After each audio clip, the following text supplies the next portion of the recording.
Lorsqu'on est investi dans le chemin intérieur, dans la voie du cœur, bien souvent notre impulsion de départ, notre motivation reste très limitée dans le sens où bien souvent nous faisons ce chemin parce que la vie que nous menons ne nous correspond pas, parce que nous sommes dans le mécontentement, dans l'insatisfaction, parce que nous voulons plus et aussi peut-être parce que nous ressentons que le monde qu'on expérimente ne nous apporte pas la nourriture dont notre âme a besoin et du coup on peut ressentir qu'il y a peut-être une forme de manipulation, des influences qui nous empêchent vraiment d'expérimenter la vie qui nous est destinée.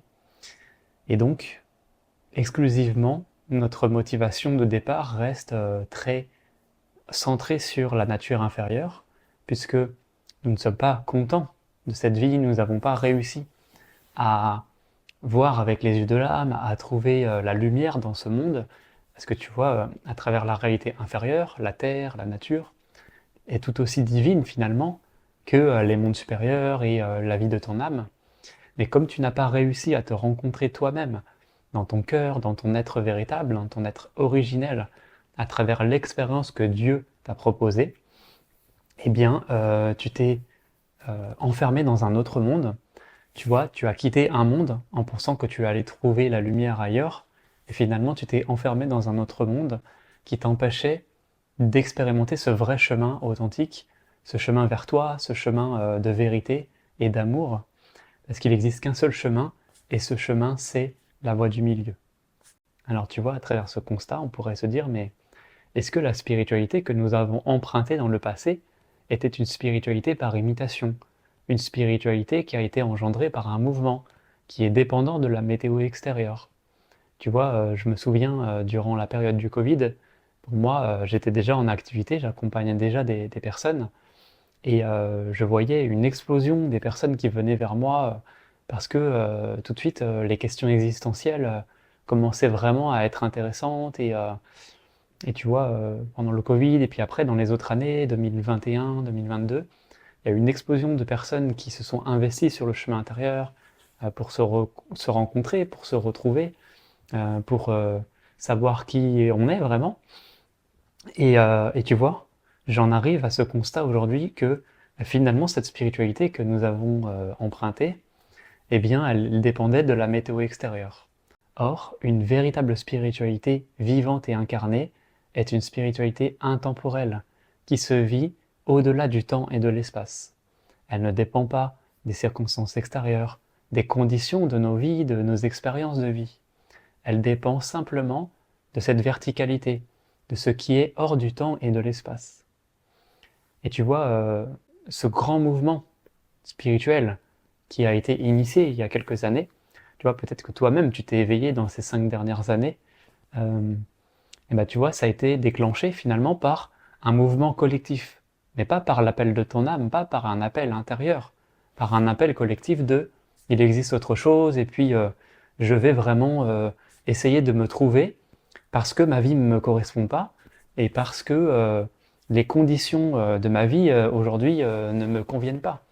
Tu vois, tout le mensonge est apparu, la manipulation, toutes ces choses-là, nous a permis d'être quelque part un peu plus lucide vis-à-vis de comment le monde nous dirige, comment le monde fonctionne, le monde de l'homme.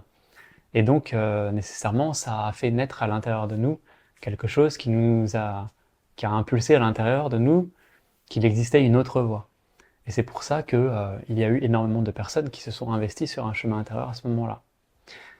Et tu vois, c'est marrant parce qu'aujourd'hui, on est en 2026, on est à 5-6 ans déjà de ce grand mouvement, cette explosion. Et je pense qu'on est nombreux à ressentir aujourd'hui qu'il y a comme un essoufflement dans la spiritualité. Le chemin intérieur, la vie intérieure n'est plus aussi importante qu'elle l'était il y a quelques années, alors que tu comprends, ce chemin, cette vie intérieure, elle est toujours là en permanence et tu vois, il n'y a pas un moment où tu es coupé de ta vie intérieure, finalement, elle est toujours en expression. Et aujourd'hui, on dirait que c'est quelque chose qui n'est plus prioritaire. On l'a mis en arrière-plan et l'humain a des priorités beaucoup plus essentielles pour lui.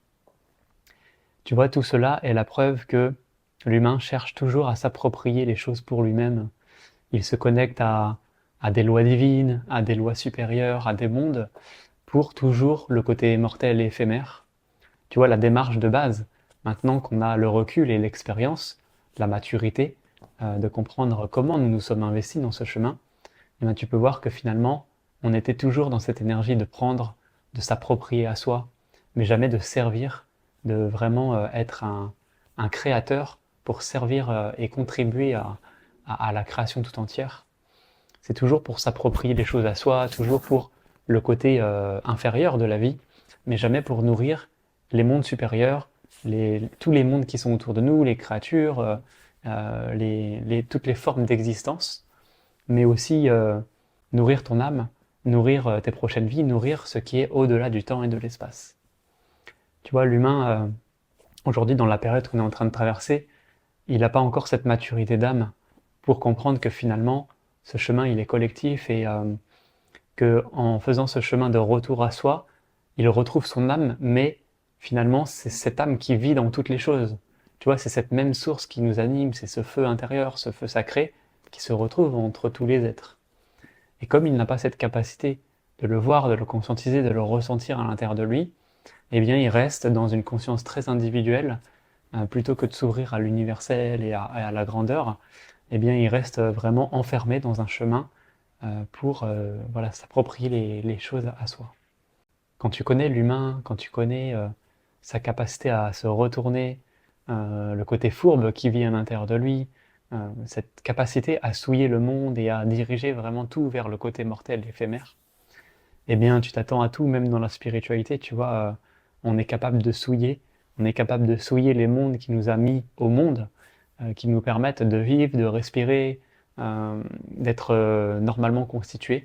Tu vois, ces mondes qui organisent, qui orchestrent la vie, qui fait que ton corps est parfaitement en forme et en harmonie pour fonctionner en interaction avec le réel, eh bien il est capable de souiller et de vraiment détourner les mondes pour s'approprier les choses à soi. Et donc tu vois, on n'a pas grandi, on n'a pas appris les leçons vraiment de ce qui s'est passé il y a des millénaires. Tu vois, quand les êtres vivaient avec cette conscience du divin incarné, à un moment donné, ces civilisations se sont retournées, se sont effondrées parce que il y avait des humains qui voulaient avoir le pouvoir, dominer le monde, et c'est cette même force aujourd'hui qui vit dans l'humain. Ce n'est pas cette force d'amour qui cherche à réunir et à rassembler les êtres et à perpétuer la mémoire et à protéger la vie dans tous ses aspects, mais c'est toujours cette individualité qui guide, cet aspect qui cherche à prendre et à s'approprier à soi. Tu vois, dans mon expérience personnelle, juste sur ces 5 ans, elles ont tellement été riches pour moi, parce que j'ai vu et j'ai accompagné énormément de profils différents, beaucoup d'entrepreneurs qui se sont engagés avec moi pour construire leur projet, pour construire un projet de cœur, une activité qui les animait, une activité de vocation. Et tu vois, aujourd'hui, je me pose sincèrement une question, où sont ces personnes, ces centaines de personnes que j'ai accompagnées à construire, à développer leur activité, où sont ces personnes? La plupart, je dirais au moins 3/4 de ces personnes se sont carrément effondrées, elles ont arrêté le chemin, elles ont arrêté leur activité, et elles ont repris leur ancienne vie, euh, elles ont repris un travail et elles ont continué à réaliser les choses qu'elles faisaient déjà avant. Alors il n'y a pas de mal à reprendre un travail. Ce qui est essentiel de comprendre, c'est que finalement tous tes efforts, tu les as mis dans un monde, et aujourd'hui, qu'est-ce que tu récoltes? Bah, la pauvreté, parce que tu n'as pas réussi à conduire ces forces, ce feu, cette lumière vers des mondes supérieurs. Tu n'as pas réussi à conduire ces forces-là dans le chemin de ton âme. Tu es revenu dans l'ancien et aujourd'hui tu vis parce qu'aujourd'hui c'est ta priorité. Tu vois, quand on a une conscience très matérielle et physique, bah, du coup ta priorité ça va être la survie, ça va être l'argent, tu vois, tu vas courir à travers l'argent, le système et tout ça. Et donc, je vois clairement, hein, j'invente pas, hein, je pense que tu peux le voir tout autour de toi aussi. Il y avait tellement d'êtres qui étaient dans leur vocation, qui étaient là à développer des activités de cœur, qui accompagnaient des hommes et des femmes sur ce chemin de guérison, de libération. Où sont ces thérapeutes? Où sont ces coachs? Où sont ces êtres aujourd'hui qui partageaient cela comme une vocation et qui du jour au lendemain s'est retourné et est retourné dans l'ancien monde, à continuer dans la roue du hamster, à fonctionner dans un monde qui ne leur correspond pas. Le problème, c'est pas vraiment l'humain, c'est ce qui vit à travers lui. C'est qu'est-ce qu'il a toléré et qu'est-ce qui l'autorise à vivre à travers lui. Tu vois, il est complètement habité, il est habité dans ses pensées, dans ses désirs, dans sa volonté, dans ses sentiments même. Il est complètement piloté par un monde qui le maintient comme une marionnette et qui l'empêche véritablement d'expérimenter ce chemin de l'âme et ce chemin de vérité et de liberté. Parce que nous ne nous sommes pas engagés sur la voie du cœur, sur la voie intérieure, parce que c'était essentiel, et parce que nous y sommes allés dans la bonne énergie, c'est-à-dire dans cette énergie de je ressens vraiment un appel de mon cœur, de mon âme, et c'est éternel et immuable, tu vois, je ne vais jamais me retourner, je ne vais jamais me détourner vraiment de ce chemin-là, parce que c'est le chemin qui me correspond, et parce que le chemin que le monde de l'homme me propose aujourd'hui ne me permet pas de me rencontrer véritablement dans qui je suis à l'origine de mon être. Et je comprends bien que, en expérimentant toutes les voies que l'humain propose, je ne peux pas vraiment vivre ce chemin. Et donc, nécessairement, il existe une voie, une seule voie, qui va me permettre de me rencontrer véritablement dans mon être, naturel et véritable. Et c'est le chemin du milieu, c'est le chemin véritable, le chemin initié par la vie, par la création, par la nature, qui t'accompagne à te retrouver toi-même. Et tu vois, on n'a pas été vraiment engagé dans ce chemin-là pour faire les efforts, pour faire tout ce qui est nécessaire pour se retrouver soi dans cet aspect de nature. Tu vois, dans cet aspect qui est simple, qui est sobre, qui est accessible. On n'a pas fait ce chemin-là parce que nous étions complètement illusionnés vers un monde où ça allait être la lumière, l'abondance et toutes ces choses-là. Tu vois, j'ai rencontré énormément de personnes qui disaient porter un monde, être en connexion avec des êtres supérieurs, avec des intelligences. Où sont ces personnes aujourd'hui, tu vois? Et qu'est-ce qu'on en a fait de ce lien-là? Je me dis, mais comment c'est possible d'avoir été en interaction? C'était vrai parce qu'elles avaient fait le chemin pour, quelque part, avoir une alliance avec un monde.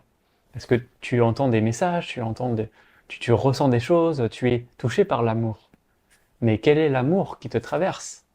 C'est toujours le même monde en fait, c'est toujours la fausse lumière qui guide les êtres parce que la vraie lumière, elle n'est pas dans un détournement, la lumière elle est continue et tu vois, elle continue son voyage. Elle n'est jamais à un moment donné, elle ne fait pas un retour en arrière. Donc voilà, tout cela démontre que nous nous sommes investis dans la mauvaise énergie, dans la mauvaise intention. On n'a pas appris les leçons, on n'a toujours pas compris que le monde matériel, le monde extérieur, le monde de l'homme ne pourra pas nous amener la nourriture pour nous construire dans notre complétude, dans ce que nous sommes, dans l'intégralité de notre être. Et que voilà, ce que nous cherchons ne dépend pas du monde extérieur, ne dépend pas des circonstances, et nous ne devons pas dépendre de la météo extérieure pour faire ce chemin, mais au contraire, lorsqu'on a retrouvé cette impulsion intérieure, cet amour en soi, il faut capitaliser là-dessus, la mettre en priorité et continuer à la nourrir. Et tu vois, quelque part, tout ça c'est positif parce que ça a fait un grand tri sur les vraies personnes, sur les personnes qui étaient dans la fausse lumière. Tu vois, aujourd'hui, on le voit clairement, ceux qui sont encore en place, qui sont stables, qui sont posés, qui sont vraiment enracinés dans leurs convictions, dans leurs valeurs, dans leurs projets de cœur, qui ont traversé les grandes vagues, tu vois, et les grandes intempéries de la vie. Et ce sont les vraies personnes, elles sont encore en place, elles sont encore enracinées, et on voit vraiment la force, la conviction qui les anime. Elle n'a pas changé, elle n'a pas évolué, elles sont toujours investies vraiment dans ce chemin. Et les autres n'ont pas réussi à conduire ces forces-là vers une perfection, c'est-à-dire prendre cette graine, l'enterrer, la nourrir, l'alimenter, la mettre en priorité dans sa vie pour créer les fondations, les racines solides qui vont pouvoir permettre de constituer une base solide pour tout construire dans sa vie. Donc en cela, c'est positif puisque ça fait un grand tri sur des êtres qui sont vraiment fidèles au chemin et fidèles envers des mondes plus grands, et des êtres qui utilisent juste cela parce que c'est tendance, parce que c'est une bonne occasion qui se présente à nous pour avoir plus, pour, voilà, pour profiter en fait de ce que le monde peut nous proposer. Et tu vois, la vie, elle te teste toujours à travers ce genre d'épreuves pour savoir si tu es fiable, pour savoir si ta foi, elle est inébranlable, si tes convictions sont vraies, sont vraiment portées jusqu'à la fin de ta vie, jusqu'à la fin de tes jours, pour nourrir un monde plus grand, peut-être que tu ne vois pas encore et que tu ne ressens pas encore, mais en tout cas qui est là. Tu vois, les mondes supérieurs capitalisent sur les êtres fiables, sur les êtres qui sont vraiment fidèles à la lumière et qui sont prêts vraiment à devenir des porteurs de ce monde-là dans la vie manifestée. Donc c'est plutôt positif parce que ceux qui ont raté les épreuves se sont retournés et ont continué leur chemin dans la vie qui leur correspond finalement. Et tu vois, parfois dans notre vie, on ressent des élans du cœur, des élans d'amour à travers des choses qu'on va expérimenter. Mais véritablement, ce que l'homme expérimente sur Terre, ce n'est rien comparé à l'amour universel, l'amour véritable. Tu vois, à travers ma toute petite expérience de mort imminente que j'ai vécue, j'ai eu cette chance de voyager dans l'au-delà et de ressentir cet amour.